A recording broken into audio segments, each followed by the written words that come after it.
or watching on demand. Good luck. Mornings don't have to be tiresome, especially if you have the right company. Wake up to news as it happens, opinion and debate, and of course, a little bit of entertainment too. Because when the kettle's on, we're on. That's Breakfast on GB News, a show worth waking up for. Every morning from 6 a.m. Only on the People's Channel, Britain's news channel. We'll spread the news, you spread the word. From the school run to the home run, watch a new show for all of Britain. So he can say whatever he wants. A straight-talking show where all voices are heard. And, you know, when are we going to stop talking about smashing the gangs and actually do it? With the stories that matter from every part of our country. There's a bit of a crash landing there for your Chancellor. Bold, fearless and standing up for you. That's me, Martin Daubney, 3 p.m. till 6 p.m, weekdays, here only on GB News. The People's Channel, Britain's news channel. Westminster's full of talk, but out here, it's the real world. Am I allowed to talk now? No, that's it. This is where it matters, real people and real lives. That's what politics is all about. In fact, has Trump made a good start? No. Straight answers, no spin, and just a couple of pints. How many fingers have I got up? About 10. So join me for Lee Anderson's Real World every Friday at 7 p.m, only on GB News. The People's Channel, Britain's news channel.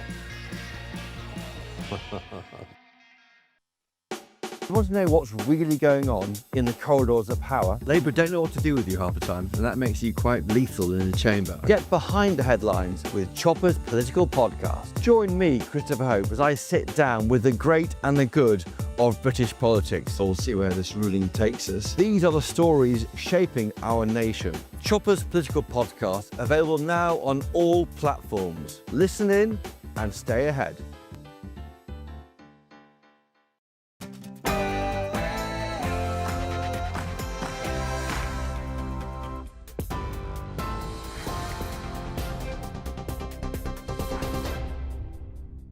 Very good evening to you, 6 o'clock. Let's get you up to date with the headlines from the GB newsroom. Andy Burnham says he's disappointed his bid to return as an MP was blocked by Labour's ruling body.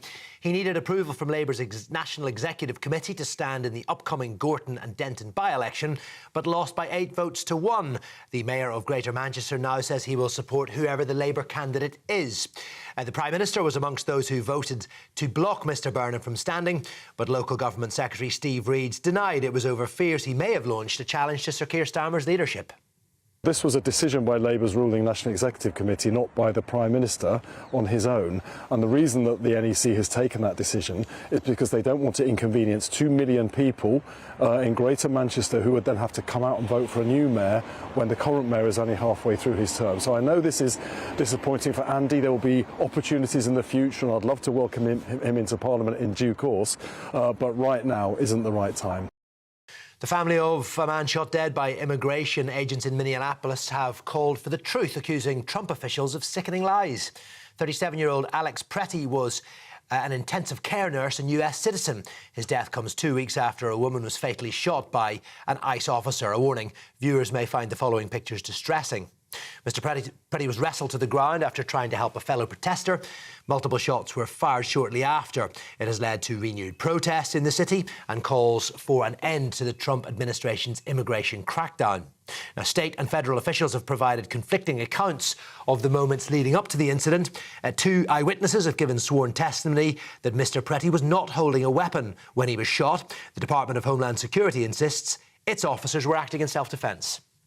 The facts of this situation, this individual showed up to a law enforcement operation with a weapon and dozens of rounds of ammunition. He wasn't there to peacefully protest. He was there to perpetuate violence, and he was asked to show up and to continue to resist by a governor who's irresponsible and has a long history of corruption and lying.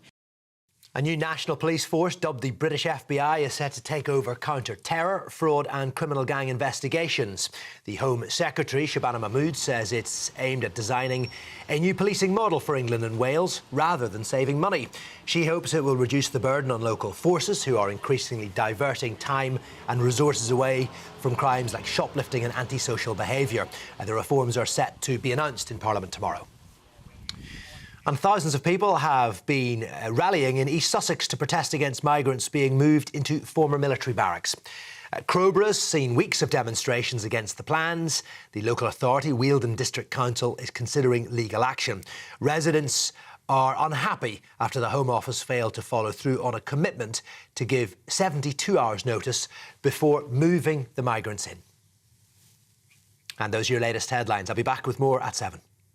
Tune into GB News Radio wherever you are. Online, on DAB Digital Radio, on TuneIn, on Radio Player, on Nation Player and on your smart speaker. Just say, play GB News.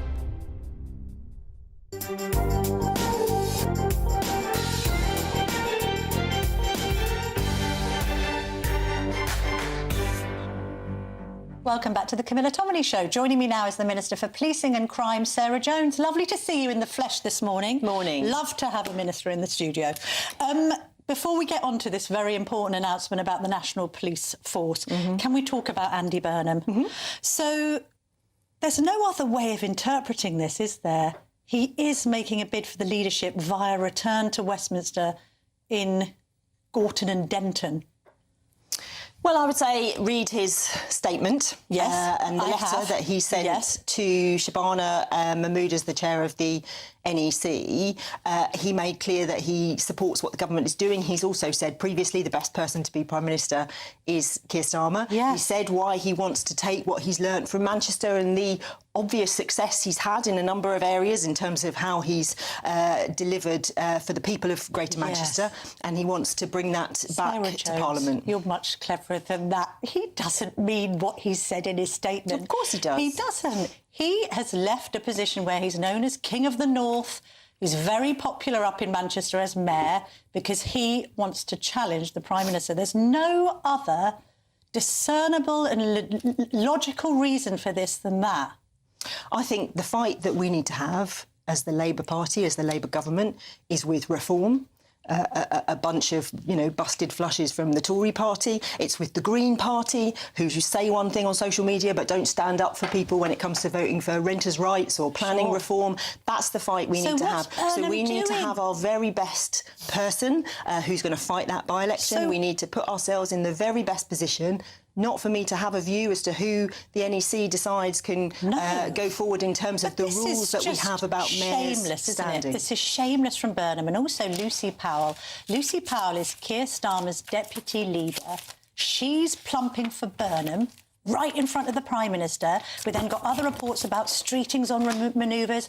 Angela Rayner's plotting a comeback. I mean, the Labour Party used to accuse the Tories of indulging in psychodrama. You're all fighting like rats in a sack. I mean, the Prime Minister's only been in post for 18 months and now his leadership is being challenged by this move by Burnham. Look, we know the Prime Minister is completely focused on tackling the cost of living, representing us and the United Kingdom on the international stage, and he's doing really well with both of those things. That is what he's focused on. We need to make sure we have the right people to fight all of the elections across the country so that we can carry on doing the right thing by the people of Britain. So this bid shouldn't be blocked then, because there's talk about let's have a BAME candidate list, let's have a female candidates list. Lots of people in number 10 running around in hysterics trying to block this. He should be allowed to stand, otherwise it's a London stitch-up. So there's a rule which says that if you are a sitting mayor and you want to stand in a by-election, you have to go through the NEC. The NEC are meeting later today. We won't have long to find out what happens. It would be ludicrous to stop him, wouldn't it, considering what you've just said about we need our strongest people fighting our strongest seats. We have to think he would be an asset, then, you think, different to people have Westminster. different views about whether it's right to take a sitting mayor to a by-election, because then you have to have a mayoral election. That will be played out in the NEC and they will make a decision. Whatever happens, I'm sure we'll get the best person. We'll get on to policing in just a minute, don't worry. But this is of interest because obviously it's a challenge to the Prime Minister, regardless of how it's dressed up. And if he does succeed in getting the seat, winning the seat, and then challenging the Prime Minister, he needs to get the support of over 100 Labour MPs. He will have no national mandate to govern. So at that point, if there is a change in leadership at the helm of government, we'll need to have a general election, won't we, Sarah Jones? I completely reject your framing of this. The Prime Minister is not going anywhere. Well, he is the Prime Andy Minister. Burnham gets we have enough a big people to majority in topple Parliament. him. We need to focus on tackling the cost of living. We need to focus on making sure we're growing the economy. And look, I know that this is interesting for journalists in Westminster. I would say most people across the country would care more about how are you going to make sure, government, that we are responding in the right way to crime knowing that the police are going to turn up. Very deeply. I think they care about a challenge how to we're the Prime. I think people the care. country. I think people really care that the Prime Minister has been in place for 18 months and there's already agitation, not just in the country, but in the Labour Party, for him to be removed and replaced by Andy Burnham. That's why this has happened. I get what you're saying about the statement, but can we not beat around the bush here? Andy Burnham is launching an assault on the actual premiership with this move. You must see it like that. Why else would he be doing it? I do not see it in that frame. His statement he makes wants to represent the good people of Gorton and Denton. He wants to take what he's done in Manchester, Greater Manchester, the improvements he's made, bring that to Westminster. But he's been an MP demoting before. himself, so he's He was a good willingly... MP. Hang on. That's his choice. Sorry, He's we will putting get on to forward policing, what but he wants to you do. can't possibly be suggesting that he is advocating a demotion. He's going to go from mayor of the whole of Manchester to sitting as an MP in one seat in Greater Manchester, and he's doing that because he's got no ambitions to be Prime Minister. That's illogical. I think you have huge influence as an MP. All MPs You have do. much It's more a great influence as a honour. mayor of Manchester. It's a great honour to be a member of Parliament. I wouldn't downgrade that role at all. The statement is clear. The NEC will meet. We'll go through the process and we'll find out soon enough. Let's talk about the very important national issue of this new police force. You want it to be like the FBI. Why is it necessary? Don't we have the National Crime Agency? We've got the intelligence services. The Met Police used to kind of be the most important force in the UK. Why are you changing things? Well, there are some crimes which are coming down. Murders, violent crime, we know they are going down. There are two types of crime that we are really concerned about. The first is everyday crime in our communities, phone theft, retail crime, antisocial behaviour. And the second is the changing nature of sort of sophisticated crime, organised crime that crosses boundaries, that crosses countries.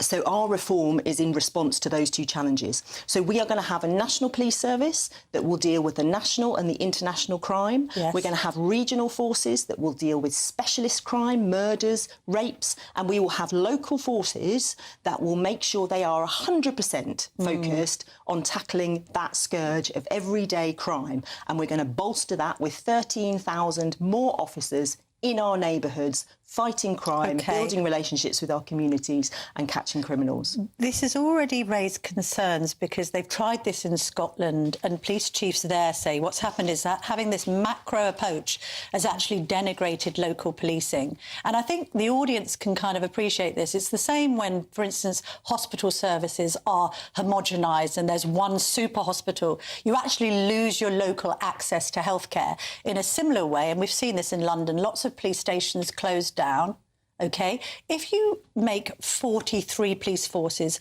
into 12 mega forces, you do lose localism. There's no other way of it Not changing. in our model, because we have local forces and we have an extra 13,000 police in our communities. Now, there were a couple of things I'd say about Scotland.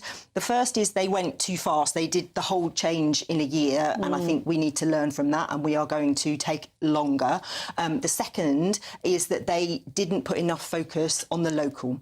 We are flipping that model, and our starting point is we absolutely have to make sure we are tackling the kinds of crimes that you and I, when my son's phones were nicked, that was horrible. And people, when they experience that kind of crime, they need to know that the police are going to be there to respond. But isn't that happening not because there's a problem at macro level with policing, but because there isn't enough neighbourhood policing, and therefore and we'll thieves put 13,000 back in our neighbourhoods. But you're putting the 13,000 into the national police force. No, 13,000 neighbourhood police. 13,000 neighbourhood police. In addition to 13,000 In addition to the ones we have now. Oh, OK. And how much is this all going to cost?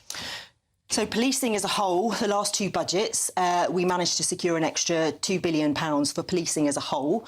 So we've got the highest amount going into policing this coming national year. Force, what's the national price tag? force over the next 3 years, £500 million. But £500 million? £500 million over the next 3 years.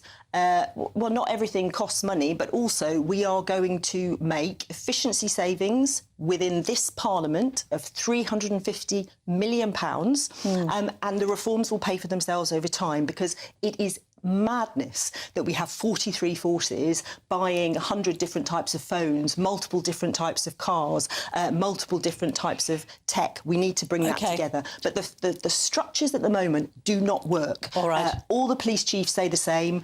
We are going to do this properly. We're going to take time. We're going to legislate. We're going to get this right. But the outcome will be better response for local people for the crimes they care about the most. With your interest in crime, the PM is in China this week. Presumably you're going to lobby him to ask the Chinese both about spying and this super embassy and also about why Jimmy Lai, the British Hong Kong businessman, is in solitary confinement. Well, look, when it comes to China, we know the previous government... He needs to ask, doesn't he? We know, of course, we will raise what we need to raise and we will work together where we need to. We know that the previous government had this sort of golden era with China and then it went to this big freeze where we didn't speak to them at all. You have to have a middle ground. We have to work with them where we need to and challenge them where we need to. We need assurances that this super embassy isn't going to be a spying dungeon. I would also be very keen to work with them on the problem that we have, for example, of mobile phone theft. Mobile phones end up in China. If we can break that link, then we can do something that helps our communities. Sarah Jones, you need to go. Thank you very much indeed for joining us on GB News this morning.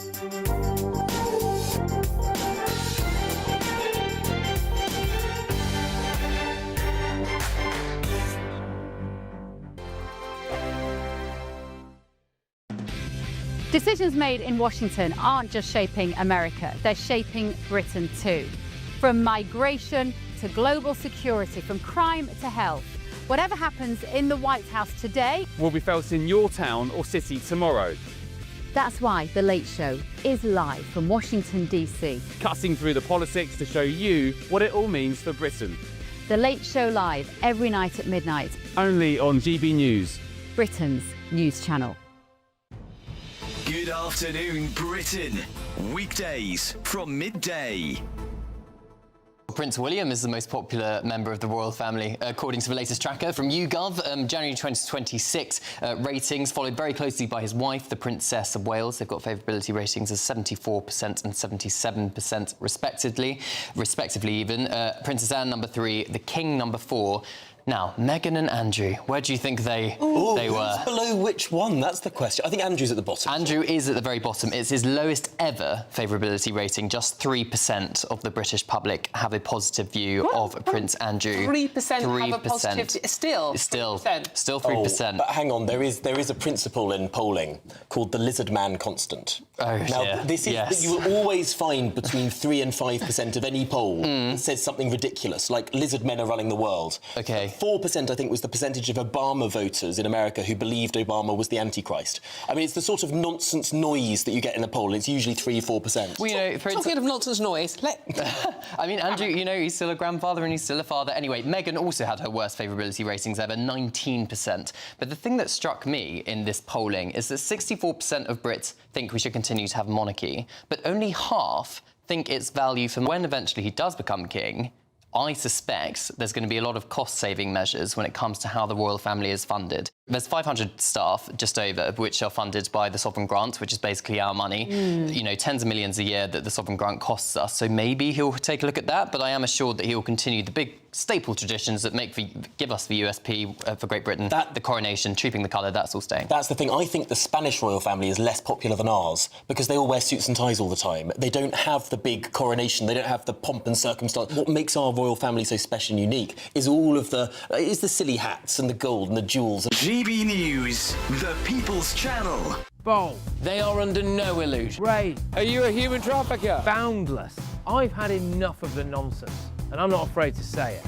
Don't get us on the BBC. Every weeknight, I tear through the headlines. The smell of gasoline. Should we be worried about it? From Westminster madness to cultural war chaos. What we're going to do now is they are throwing things out the car as we speak. Get ready, Britain. Here we go. Patrick Christie's tonight, weeknights from 9 p.m, only on GB News, Britain's news channel.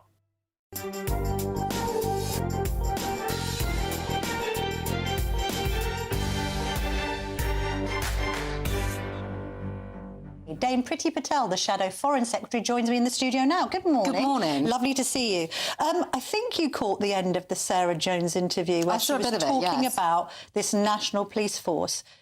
I remember you using some terminology about the FBI of the UK when you founded the National Crime Agency? So it's actually October 2020. The National Crime Agency is an outstanding law enforcement organisation, and we gave them more resources and more powers to work on international crime, which is what they do very well, and obviously the Home Secretary has all the authorisations around their work. So that covers drug trafficking, money laundering, people smuggling, firearms. They do that work already. And in fact, Camilla, you may have written about this previously. We had a big operation called Operation Venetic during the pandemic, where the largest amount of cash sums and drugs were seized. That's through the National Crime Agency doing international work with all our partners based on intelligence and information sharing. So it sounds to me we've got to see the real details, because all we've read is a government press release where they've just slapped this headline on it, FBI of the UK, it already is, and, you know, show respect to the people there working and doing this great work.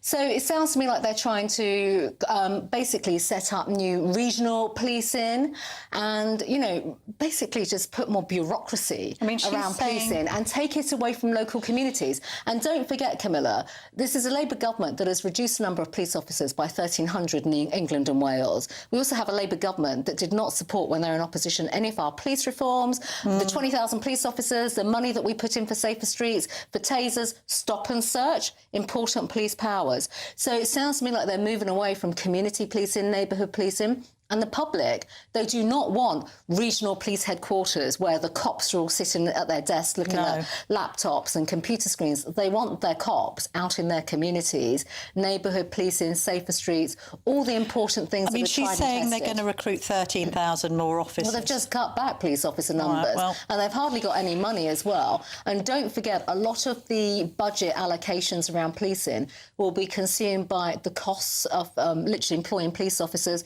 high national insurance, all those types of things. Yes. So it's not actually going to aggregate into new police officers, new resourcing and new money to tackle crime. Okay. And that's why, while they're also doing terrible things to the criminal justice system, like abolishing trial by jury and letting offenders out from prison early. Well, you may get a climb down on the Chagos Islands. Tell us about this, because we've got the Tories having pointed out that there was a 1966 treaty. Yeah. Why hasn't Keir Starmer and Lord Hermer, who both love international treaties, been across this? But the criticism of you could be, well, look, the Tories, why did you even entertain the idea while you were in government of selling out these islands? Well, let me start with that first, because I wasn't in government, and, you know, they were preliminary talks and discussions off the back of what was an arbitrary legal judgment. But, of course, that's a world away from what has happened since. There's now a treaty and a bill in Parliament, and it's through the scrutiny of this bill. And by the way, we're the ones, my party, have forced every single line of question, 160 written parliamentary questions. I've forced opposition day debates on this with the government because they've avoided all scrutiny. So your point about Mr. Weak Keir Starmer and Mr. International Human Rights Lawyer, Lord Hermer, they have failed on all of this because they've just wanted to wave it through, you know, focusing on the rights of the Mauritian government and giving them away money. And it's the treaty, 1966 treaty, which I referred to in Parliament last Tuesday in the debate, which basically says that Chagos is British and you know, the Americans have to be consulted on this. All right. And that basically lifted the lid off the Pandora's box and now has exposed the government, not just on the 1966 treaty, but the fact that Mauritius now has to consent on all sorts of aspects of any military operations on the base of Diego Garcia. All right, so you've been doing that kind of like legislative manoeuvre in Parliament. You have to concede, though, that it's Nigel Farage what won it on GB News with pressuring the US Speaker, Mike Johnson, when he was in on Monday. Hang on a minute. This is the timeline. He interviews Mike Johnson, has a word with him saying, are you aware of this whole, the true nature of the Chagos Islands surrender? Because, of course, Donald Trump had previously said he was OK with it all. Then on the Tuesday, we get Donald Trump saying it's an act of great stupidity. And now we're having this bill unravel, admittedly because of the treaty, but you have to accept that Reform and Nigel Farage and indeed this great news channel have done some heavy lifting on this. So your channel has, and I've been on this programme many times talking about it, I do not accept that proposition at all because it is diplomacy behind the scenes involving my party as well and conversations with Speaker Johnson. We've had conversations with Speaker Johnson about this too. And it's not just him. I've had engagement with the State Department in America. We have Conservatives in Washington Washington that have been making the case to the White House. So I think it's absolutely misleading, if I may say so. This isn't about who takes credit. My party believes in standing up for Britain and our national interests and our national security. We understand this. I've done it professionally as Home Secretary, and I understand the intelligence sharing and the way in which we work with the United States. This is not a flippant matter at all. This is deadly serious. And I don't think this is about who takes credit. There's a lot of painful work, a lot of forensic work that has taken place on this. That not politicians don't necessarily have to stand up and brag about it. We've done the work, and I will continue to make that case. It might be handy for people who have got Donald Trump's ear to be whispering in it that there's a great surrender going on that he needs to stop. Will he stop it now? I mean, this is down to the US, because the US needs to say to the UK, so look let's at just this talk about it. treaty. So the government is now in a serious situation because they've had to pull a debate from Parliament on Monday on this, and it is because of the 66 treaty and the details that we've put out on this. They will have to now go back and discuss this with the United States of America. So the Americans and us will absolutely continue to put pressure on. None of us know what America will do on this. You know, we're not in government, but we will continue to do the advocacy and continue to make the forensic points. There are other aspects to this about nuclear weapons now residing at Diego Garcia. We've done the work on that, and America, rightly so, are deeply concerned. There are conversations taking place, is what I would say. Quiet diplomacy with the administration, and we are involved in that. After the week we've had, can Trump be trusted? You're a Trump fan, but presumably some things he's said this week, not least at Davos and not least about our own troops in Afghanistan, have given you pause for thought. Well, let me just say this. We absolutely call out the wrong comments and appalling comments from President Trump. We wouldn't hesitate in doing that. And I think, you know, that's the right approach. They're our closest ally. When it came to his remarks about British Armed Forces and our personnel, that was outrageous, appalling and wrong. And do not forget, we know the history, Camilla, as to why Article 5 was triggered in 2001. The sacrifices, I represent a constituency where we're not far from 16th Air Assault Brigade. The paratroopers went on numerous tours in Afghanistan. I've had constituents who lost their lives. So this is very raw in our communities and across our country. And the fundamental point there is that we were fighting for our shared security, and we would always stand by that and do that. It's right that we call President Trump out when he makes wrong comments, appalling comments about our country and about our efforts, where we have absolutely stood up and done the right thing for our global and collective security. So you still generally support him, but you have reservations about some of the stuff America's he says. our closest ally, and I can tell you now, the cooperation that we have around intelligence, security, Five Eyes is first class, and we must always maintain that. And also, we have an incredible people-to-people relationship as well. You know, that's in the trillions when it comes to trade, but also just on the people-to-people transactions. It's a very, very significant relationship. And it shouldn't be... That should never be overshadowed by appalling comments that have been made. We've all made the point as to what we think about his Let's just move on to domestic politics and indeed the Tory party. Robert Jenrick, quite nasty about you when he defected, said that you were happy with immigration going up, referring to that Harry Cole interview where you said you were happy with that graph with an upwards trajectory on it. No, well, I didn't say I was happy with it, but let me just say something about this, first of all. I think people can see the content of his character by the way in which he just sort of blames everybody else for the past. He was also a Home Office minister and takes no responsibility. My party's moved on from all of that. We really have. Your viewers are not interested in political egos and psychodramas in political parties. Look at the work of the Conservative Party in opposition. We've forced the government into 14 U-turns on major issues that the British public care about. We are not interested in psychodrama or vexatious comments and people with their own agendas. And that doesn't help to put money in people's pockets and solve the big issues. But we're still on defection watch, aren't we? I mean, others could go. I was hearing over the weekend Suella Braverman is quite close. She's on the brink. So Camilla, let me just say this again. My party, under Kemi and her leadership, over the last 12 to 18 months, look at what we have achieved in being focused. We're on the side of the British people. We're not on the side of people that want to participate in political dramas and work out where they're going to get their next political job title for, or political egos. My party's clear about this. We care about our country. We are not here to carry people that basically just want to relitigate the past, go on about what their futures are, because the public are not interested in that. describe just a point on that as well. That equally applies to the Labour Party. No, fair enough. And the way that they're consumed with their own political Don't upset your enemy when they're in the process of making a mistake. It's a valid point. These messages that Rebecca Harris, the Chief Whip, Shadow Chief Whip, I should say, said summarised the feeling around Jenrick in the party. You're a bloodsucker.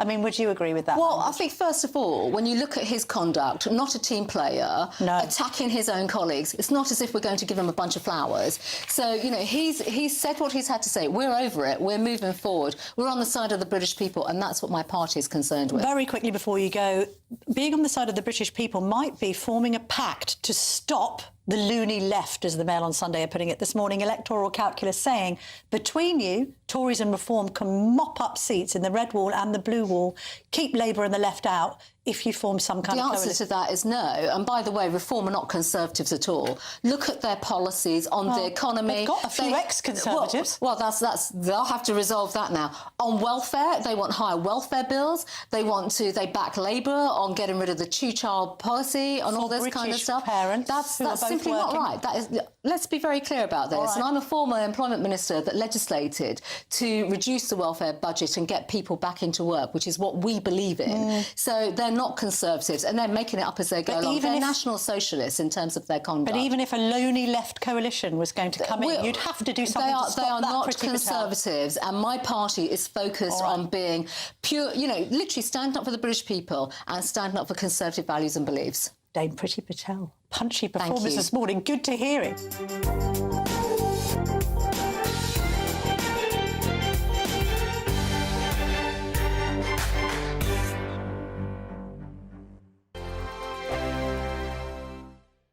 Good evening and welcome to your latest GB News weather update from the Met Office. Flooding could be a real concern for some places in the coming few days. There's further heavy rain on the way for all of us, and at times it will be rather windy as well. So areas of low pressure moving in from the Atlantic, and there's this deep area of low pressure moving in for Tuesday that's of more concern, with some strong winds and further heavy rain for all. But back to this evening, and it is a little bit drier compared to what it has been, certainly across the south at least, but there's still going to be a fair number of outbreaks of rain and hill snow across parts of north east Scotland, some wintry showers overnight across the Pennines too, and the odd spot or two of drizzle elsewhere. But for most, it's cloudy, dry and chilly, and largely frost-free, although in any clear skies out towards the west we could see some patchy fog and frost. The best of the brightness first thing on Monday morning will most likely be across the northwest of Scotland. The Outer Hebrides, the Highlands here could see some sunshine, but elsewhere across Scotland it's still pretty windy and damp and cold. Outbreaks of rain and hill snow across the Grampians. Bits and pieces of rain pushing into western parts of Northern Ireland already, and some showery rain pushing into Cornwall and Pembrokeshire as well. Otherwise, many parts of England and Wales will get off with a largely dry start to the new working week, albeit cloudy and quite chilly. And whilst there'll be the odd glimmer of brightness through the day, most places will stay pretty overcast and cloudy. Here comes that rain in from the west as we go through the morning, so a wet picture by lunchtime for Northern Ireland, a rainfall warning coming into effect here with some heavy and persistent rain through the afternoon. Rain also creeping into Wales and the southwest, and turning windy here, albeit quite mild. Otherwise, it's going to be a chilly day compared to the weekend. Now for Tuesday, various weather warnings are in place, so do check our website and app for further details. Lots of heavy rainfall, many parts of the UK, low pressure spreading its way northwards, bumping into that colder air and bringing some particularly heavy and persistent rain across parts of Scotland, and hill snow with some strong to gale force winds, particularly around Irish Sea coasts, and temperatures around average for the time of year.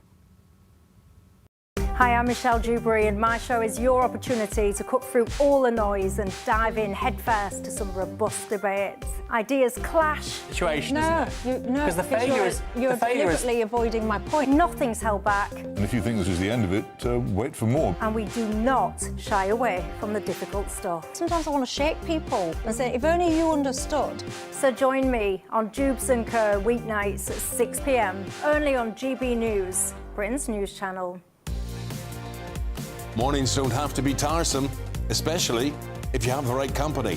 Wake up to news as it happens, opinion and debate, and of course, a little bit of entertainment too. Because when the kettle's on, we're on. That's Breakfast on GB News, a show worth waking up for. Every morning from 6 a.m. Only on the People's Channel, Britain's news channel. We'll spread the news, you spread the word.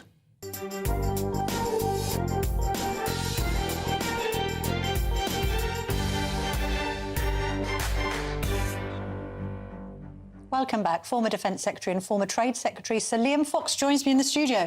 Lovely to see you this morning, Sir Liam. Let's talk about Iran, first of all, just because we were talking about it in the break, and I think it's important, and we haven't touched on it on the show yet.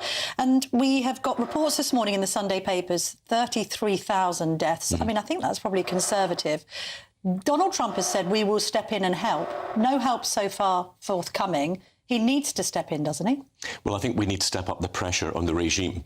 This is one of the most cruel, vicious regimes in the world. 33,000 is probably a conservative estimate. Yes. This is a regime that is held in place by brutality, torture, murder of its own citizens. And I think that we have to bring international pressure on that. And, you know, there's been a terrible silence from Western countries. Where is our government in its condemnation of these? If they'd been happening in Gaza, we would have seen packed benches of the Labour Party demanding action. Terrible silence on that. But we have to also put pressure on the one group that's keeping this regime in power, which is its own security forces. And we need to make very clear to them internationally that they will be held responsible for crimes against their own people if they continue to support a regime against the wishes of the population, and in the most brutal fashion. I spoke to a woman who was raped multiple times by prison guards, just as because they could. Yes. I spoke to a young man who would have been hanged. He was next in the line to be hanged, having watched his friends being hanged because they were finished for the day. Yes. It's a machine. Yes. It's a brutal and vile machine. And the Americans, I think, you will find that there's American military assets moving closer to the region, and I think we need to put pressure on this regime, because the one thing that we haven't talked about is the tremendous prize that there would be for the world if Iran was to be different. If you had a pro-Western, pro-freedom, investment-friendly Iran, think what you could do in terms of transforming the price of oil and gas, which would be much quicker than Venezuela, and would have a counter impact on people like Putin, and also the relationship with China. So there is a tremendous prize to be achieved if we can get regime change in the appropriate direction. But one of the mistakes I think that we are likely to make, because we've made it before, is this idea of trying to pick a winner.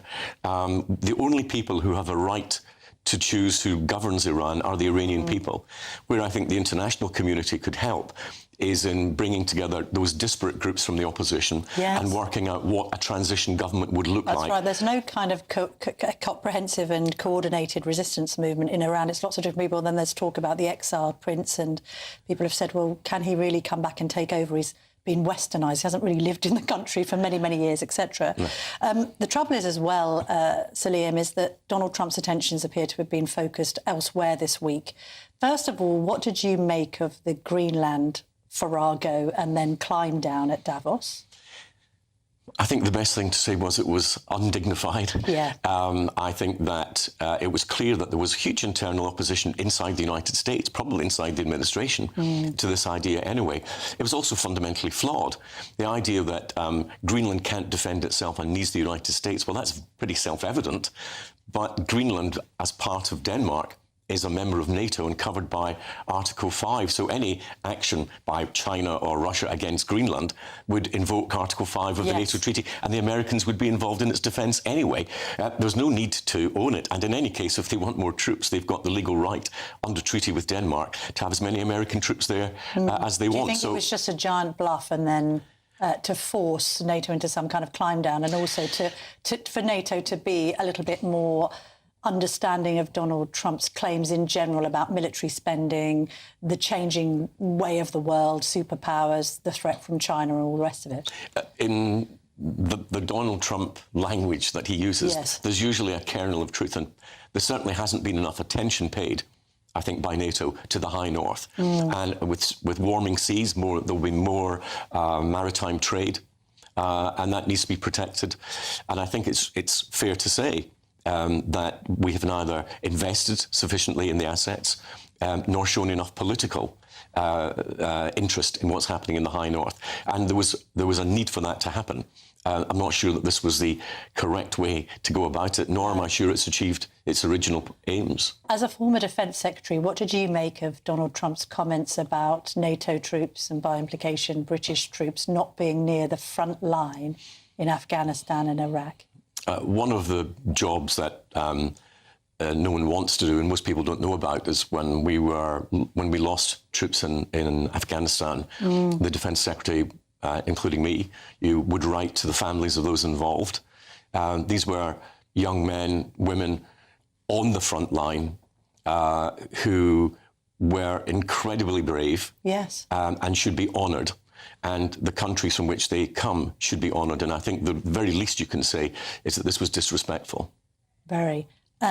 He's obviously climbed down from that. He's posted on Truth Social. We think the King may have had a role in... Which is great. And I'm very pleased to see that. I'm pleased to see that he's acknowledged it.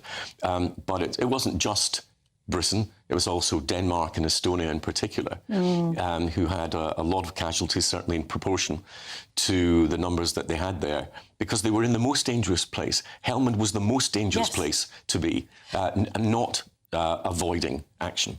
Some people, including my colleague at the Telegraph, Alistair Heath, has said that Trump is suffering from a form of imperial delirium. And the bigger question, I think, for the West is he signalling the end of the Pax Americana with the UK? The special relationship seems to be somewhat on a knife edge. And equally, this upsetting of the global order, what's your analysis of it? How worrying a time is this? I don't think that there's a danger to the special relationship, because that's really built on intelligence sharing between our two countries, which is unparalleled anywhere else. But I think what we have seen in recent years is America moving back into a more isolationist position, which is actually, more the norm. We're used to the post-Second World War, America, international rules building and international policeman role. America seems to be moving back from that, not just under President Trump, but we saw that, I would say, with the Obama administration, its lack of reaction to the Russian invasion in Georgia and the annexation of Crimea. Yes. So this has been a process that's been gradually, I think, taking place. Then we saw the new national security strategy, which says China is no longer America's #1 problem in terms of security. It's about protecting the American homeland and the Americas. This is very much moving back to an earlier historical time. I think it's wrong, because it didn't end well then, and it wouldn't end well to have an isolationist America now. And what do you make of the Board of Peace? I know you're heavily involved in a group concerned with the Abraham Accords. So this Board of Peace, including Putin, the Europeans have said, no thanks, it's not for us. The UK doesn't want to sign up. Is he trying to create an alternative UN? What's he doing? I don't know. I don't know what it's for. Anything that improves the chance of global peace is welcome. But if you've got Vladimir Putin, who is currently murdering women and children, bombing a maternity hospital just within the last 48 hours, he's hardly a symbol for global peace, is he? No, indeed. So you think that Starmer's right to resist this along with other European leaders? I think when President Putin shows by his actions that he's interested in peace, then he can be spoken to. Final thought, very, very briefly. Do you think this Chagos deal is now dead? There's the emergence of this 1966 treaty that we signed with the US, which suggests that it must remain UK territory. Donald Trump could easily veto this deal now. And indeed... I hope he does. Well, former Foreign Secretary David Lammy had said, if Trump doesn't like it, then it's dead anyway. And there's a question here about Lord Hermer's role in all of this. Yes. Did he know about this treaty? Well, he should, shouldn't he? He likes international treaties. Exactly. Did he know about this treaty? If he did he clear it with the United States before bringing forward another treaty and trying to bring it into UK law? And if he did know about it and he didn't clear it with the United States, then there's a question of whether we've all been misled. Indeed. Dr. Liam Fox, thank you very much indeed for joining us this morning.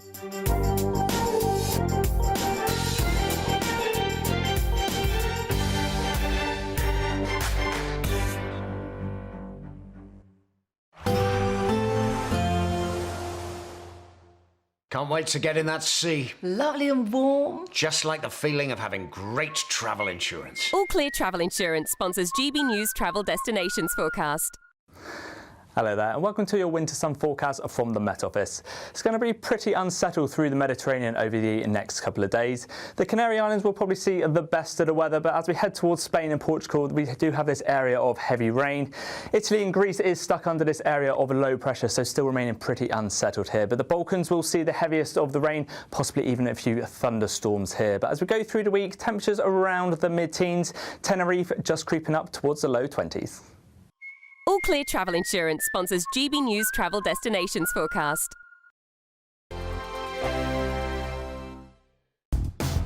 Do you trust what you're being told? Good, because neither do I.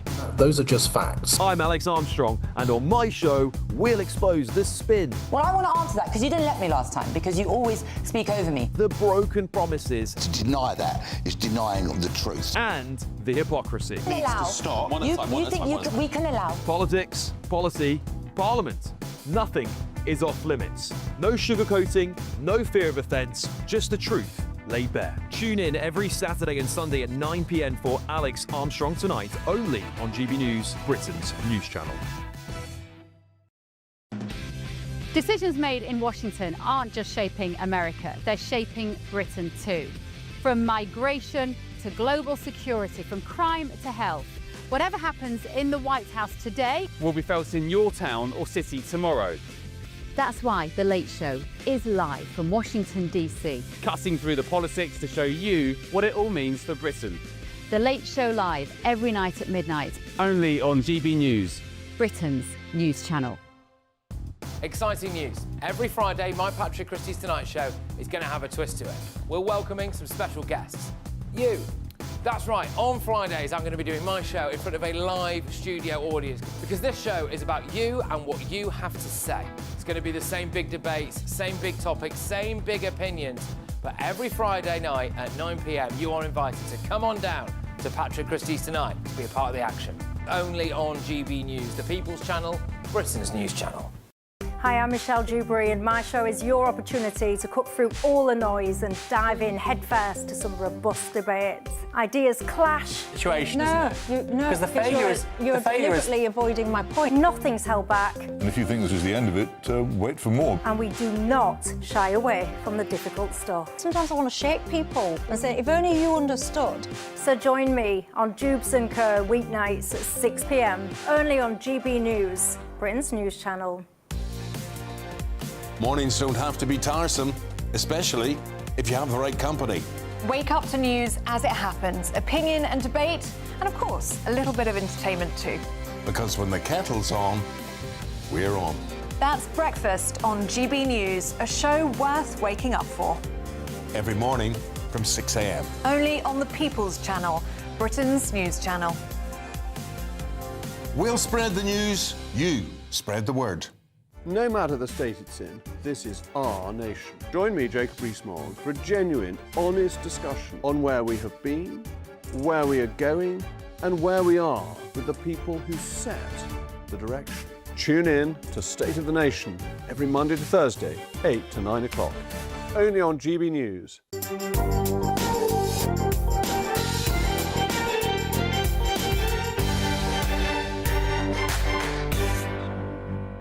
Welcome back to the Camilla Tominey Show. Tuesday is Holocaust Memorial Day. In the run-up to commemorations, the Holocaust Educational Trust shared this video of the actor Jason Isaacs reading a letter from a man called Chaim Herman to his wife and child.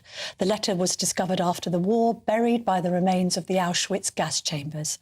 A warning that the clip is extremely moving. Constantly thought here that should I by some miracle get out of here, I will begin a new life. Alas, this is impossible. Nobody gets out of here. All is over. I'm sending you my last farewell forever. I embrace you most heartily for the last time, and I beg you, do believe me that I am going away calmly, knowing that you are alive and our enemy is broken. Extremely moving, Matt. The Chief Executive of the Holocaust Educational Trust, Karen Pollock, CBE, joins me now. I mean, it makes you well up listening to Jason Isaacs recite this letter. And the tragedy of it all is that Mr. Herman wrote this towards the end of 1944. Wouldn't have been long before the camp was liberated. And it's this extraordinary calm letter to his wife, basically saying, I'm not going to make it, which sometimes we have a tendency, because of the passage of time, to forget the human stories at the heart of this tragedy. Well, Chaim Herman was a Sonderkommando, so he was responsible, the group of Sonderkommando, for dealing with the crematorium. So regularly they would then be sent to the gas chambers themselves because they were responsible for such a heinous part of the system of Auschwitz. And even to be able to get a scrap of paper and write a note, that in itself is a form of resistance. And then to bury it, all of these efforts are ways to say, to communicate to his family, and for it to be discovered is an incredibly defiant moment. It's a miracle that it was discovered in that respect. And why did the HET decide to highlight this, use Jason Isaacs, who I know is a very keen supporter of your cause, actually, in a world of lovies siding with others, actually Jason Isaacs has consistently supported Jewish people in this country? Well, firstly, as you said before, learning and understanding about the Holocaust, you can't talk about 6 million. It's too vast a number. The statistics are impossible to grapple with. But when we talk about individuals and the human stories, like Chaim Herman, it's a way for you to connect. And I've heard that so many times, but I get moved every time. It's very hard to listen to. And you're right, Jason is a true champion for our cause and has been very clear and defiant in what has often been difficult environments, particularly over the past couple of years. Do you worry that children particularly are losing the opportunity to commemorate such a significant event as Holocaust Memorial Day is, not least because you carried out some research, it was featured in the Sunday papers last week, that the number of schools marking this day has actually halved in recent years? Tell me more about that, and why do we think that is? So there have been reports, it wasn't our research, that Holocaust Memorial Day commemoration in schools had reduced by, as you say, 50%. And I'm very worried about that. There's no denying that there has been an increase in anti-Semitism globally, but also in this country. And that's following October the 7th, the Hamas attack on Israel, and a sort of sometimes a hostile or resistant approach to what should be a very straightforward subject matter. What I would say, though, and I think it's important, is we at the Holocaust Educational Trust, we work with schools all year round. We're taking young people to visit Auschwitz. We're organising for survivors to share their testimony. We're training teachers. And in fact, that engagement has not reduced. It is, in fact, it's maintained and even got higher in certain areas. That doesn't mean that there aren't challenges. And we have had isolated incidents where we're thinking, why should this be considered sensitive or delicate because of a conflict that's happening somewhere else that has nothing to do with why a survivor might come into a school? Sure. And the other issue I'm sure, and we've featured their obituaries in the recent months, is the loss of a couple of survivors, very prominent survivors who did a great deal of work reminding children of today what happened to children who were Jewish back in the 1930s and 40s. Do you worry now about who is going to continue that legacy? Is it going to be left to survivors' children and indeed grandchildren to keep on telling their story? You're completely right. We're at a crucial juncture. Over 80 years after the Holocaust, the survivors are fewer and frailer. We lost Manfred Goldberg. Yes, who I saw with you last year at the Holocaust Memorial event. Exactly. And he was a massive fan of the Telegraph, he told me at the time. That's absolutely right, a regular reader. And similarly, just last week, we lost somebody called Harry Ulmer of the age of 98, also an incredible man. And unfortunately, we're having this regularly. And of course, it's inevitable. But it makes our mission even more urgent. And yes, we're relying on children and grandchildren of survivors, but we work with non-Jewish young people across the country, and actually their experience after hearing a survivor or visiting Auschwitz, their memorable experiences make them feel they have a responsibility and they become our ambassadors, and actually they regard themselves as the future generation with a duty, not only those with a direct connection. You know this, but the Jewish community is a very small community. We can't rely on only the Jewish community to remember this worst, crime of humanity in history. Can I ask you about a couple of related stories? We had this extraordinary situation with the Jewish MP Damien Egan being banned from a school in Bristol, we think because of pro-Palestinian protesters. What's your reaction to that? I find it astonishing and really, really worrying. And I think since then we saw, I think it was the DEI employee, a part of the Academy Trust, who had posted praise of Hamas. Right. I mean, you have to wonder what the principles here are and what the priority is. He should not be turned away. No Jewish MP, no Jewish person should be turned away. What message does it send to a Jewish student or Jewish parent if they happen to go to that school? But also, there's something about capitulating, isn't there, Yes. to protest and pressure. We've seen that in other examples recently, but really over the past couple of years.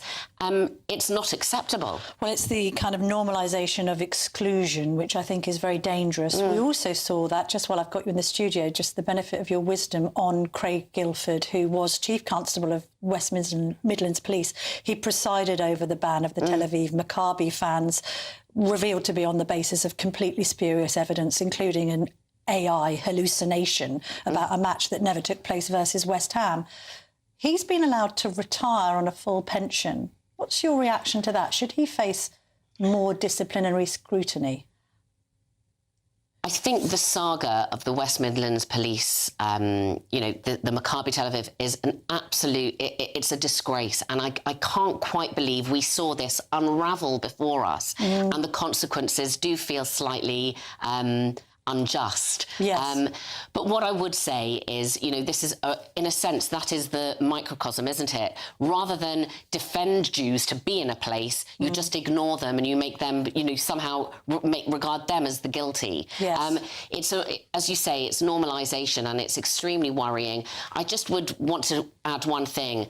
Anti-Semitism has increased, there's no question of it.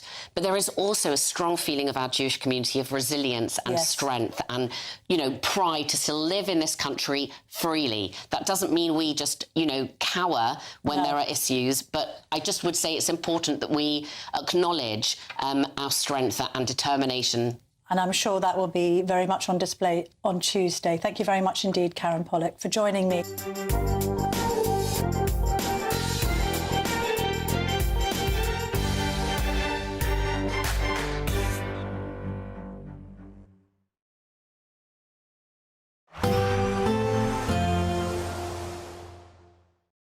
Today, clouds overhead, total zen within. Boxed Solar sponsors the weather on GB News. Good evening and welcome to your latest GB News weather update from the Met Office. Flooding could be a real concern for some places in the coming few days. There's further heavy rain on the way for all of us, and at times it will be rather windy as well. So areas of low pressure moving in from the Atlantic, and there's this deep area of low pressure moving in for Tuesday that's of more concern, with some strong winds and further heavy rain for all. But back to this evening, and it is a little bit dry compared to what it has been, certainly across the south at least, but there's still going to be a fair number of outbreaks of rain and hill snow across parts of northeast Scotland, some wintry showers overnight across the Pennines too, and the odd spot or two of drizzle elsewhere. But for most, it's cloudy, dry and chilly and largely frost-free, although in any clear skies out towards the west we could see some patchy fog and frost. The best of the brightness first thing on Monday morning will most likely be across the northwest of Scotland. The Outer Hebrides, the Highlands here could see some sunshine, but elsewhere across Scotland it's still pretty windy and damp and cold. Outbreaks of rain and hill snow across the Grampians. Bits and pieces of rain pushing into western parts of Northern Ireland already, and some showery rain pushing into Cornwall and Pembrokeshire as well. Otherwise, many parts of England and Wales will get off with a largely dry start to the new working week, albeit cloudy and quite chilly.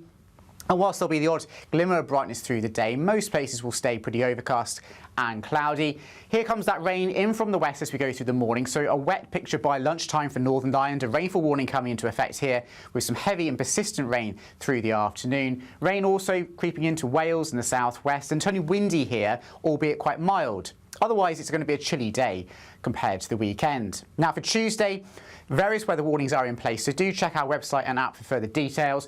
Lots of heavy rainfall, many parts of the UK, low pressure spreading its way northwards, bumping into that colder air and bringing some particularly heavy and persistent rain across parts of Scotland, and hill snow with some strong to gale force winds, particularly around Irish Sea coasts, and temperatures around average for the time of year.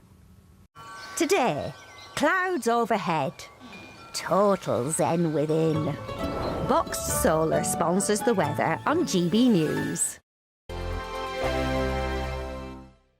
It's the final week to see how you can become our biggest cash prize winner to date, as there's a simply stunning £85,000 in tax-free cash to be won. Go on that dream holiday, buy that brand new car, or just relax in the knowledge that the rest of the year could be on us. But you have to hurry, as lines close on Friday the 30th of January. For another chance to win £85,000 cash, text cash to 63225. One entry costs £2.50 plus one standard network rate message. Or text bonus to 63225. 5 entries cost £5 plus one standard network rate message. Go to gbnews.com/win. Entries start at £2.50. Call 0903 686 3232. Calls cost £2.50 plus your network access charge. Or post your name and number to GB18 PO Box 8690 Derby DE1 9TT. UK only. Entrance must be 18 or over. Lines close at 4 p.m. on the 30th of January. Please check the closing time if listening or watching on demand. Good luck.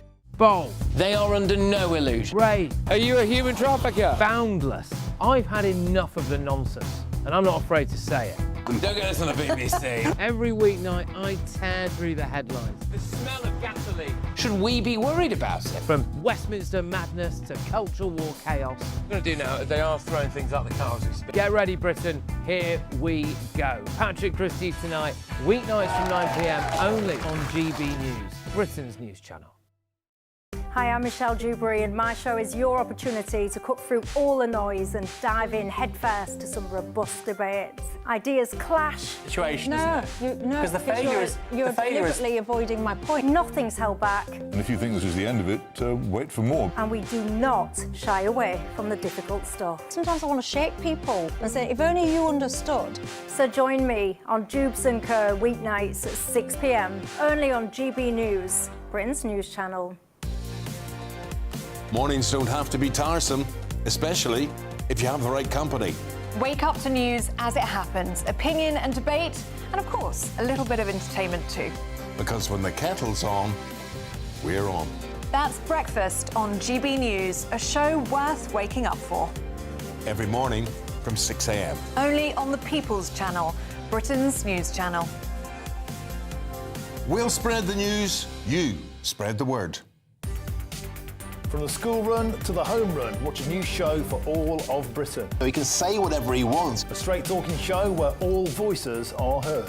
And, you know, when are we going to stop talking about smashing the gangs and actually do it? With the stories that matter from every part of our country. There's a bit of a crash landing there for your Chancellor. Bold, fearless and standing up for you. That's me, Martin Daubney, 3 p.m. till 6 p.m, weekdays, here only on GB News. The People's Channel, Britain's news channel.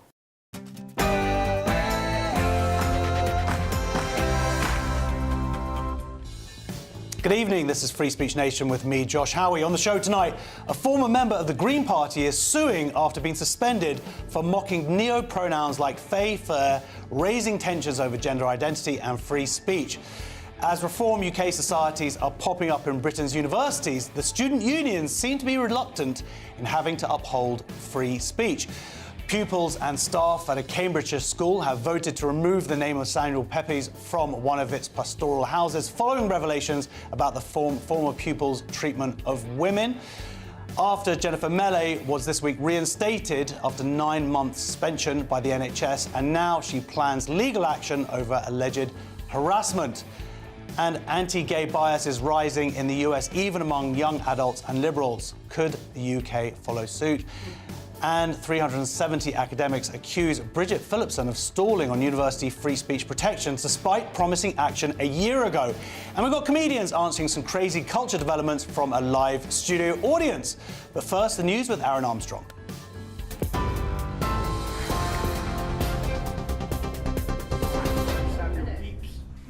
Very good evening to you. It's 7:01 here in the GB newsroom. The Mayor of Greater Manchester, Andy Burnham, says he's disappointed his bid to return as an MP was blocked by Labour's ruling body. He needed approval from the National Executive Committee to stand in the upcoming Gorton and Denton by-election, but lost by 8 votes to 1. The Mayor of Greater Manchester says he'll support whoever Labour's candidate is for the upcoming by-election. The Prime Minister was among those who voted to block him from standing, but Local Government Secretary Steve Reeves denied it was over fears Mr Burnham may have launched a challenge to Sir Keir Starmer's leadership. This was a decision by Labour's ruling National Executive Committee, not by the Prime Minister on his own.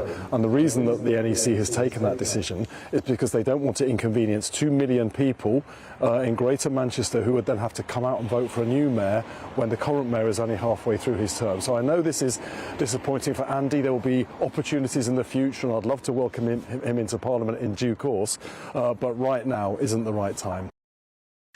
The family of a man shot dead by an immigration agent in Minneapolis have called for the truth, accusing Trump officials of sickening lies. State and federal officials have provided conflicting accounts of the moments leading up to Alex Pretty's death, which comes 2 weeks after a woman was fatally shot by an ICE officer. A warning viewers may find the following pictures distressing. Mr. Priti was wrestled to the ground after trying to help a fellow protester. Multiple shots were fired shortly after. It's led to renewed protests and calls for an end to the Trump administration's immigration crackdown.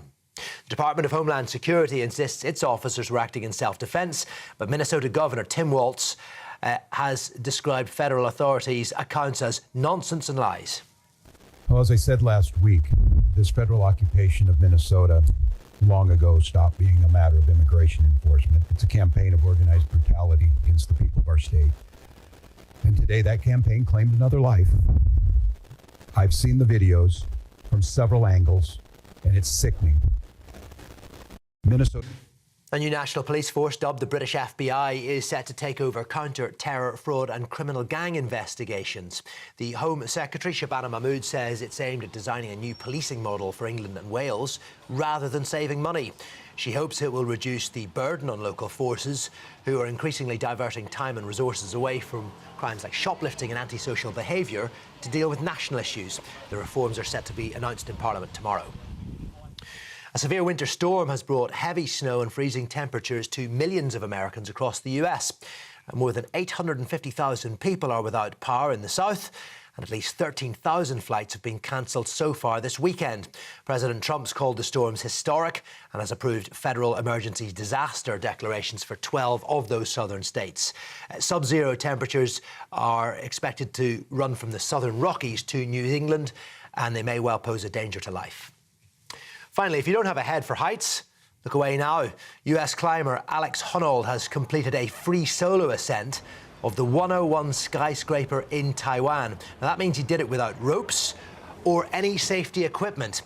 He made it to the top of what is one of the world's tallest buildings in an hour and a half. It is more than 500 metres high. It's designed to resemble a stick of bamboo. To put it into context for you, it took a different climber 4 hours previously, and he did it with a rope and harness. Those are your latest GB News headlines. Now it is back to Josh. Tune into GB News Radio wherever you are. Online, on DAB digital radio, on TuneIn, on Radio Player, on Nation Player and on your smart speaker. Just say, play GB News.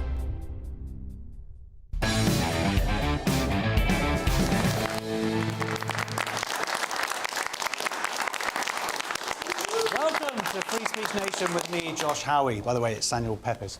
So, this is a show where we cast our gaze across the spectrum of culture, current affairs and politics, doing our best to bring a bit of common sense to that which has become senseless. We have lots to come up on the show tonight, including nurse Jennifer Mele joins us in the studio after being reinstated this week, but now she is taking the fight back to the NHS. So, the Green Party is facing legal action from a former senior